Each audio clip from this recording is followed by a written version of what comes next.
2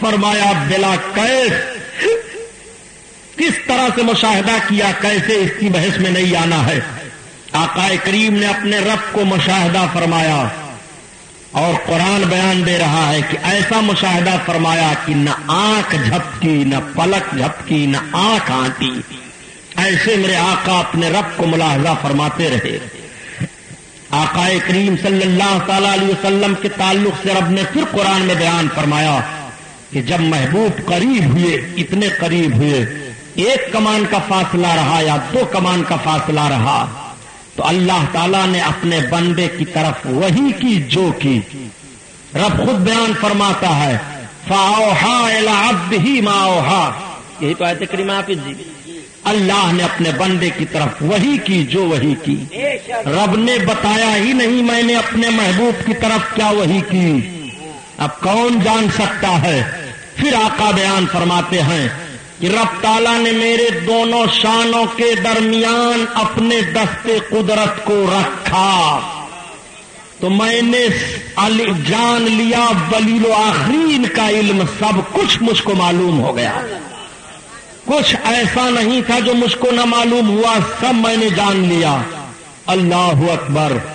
آقا کریم صلی اللہ تعالی علیہ وسلم کو رب نے کیا عطا فرمایا، رب جانتا ہے اور رب کے محبوب جانتے ہیں۔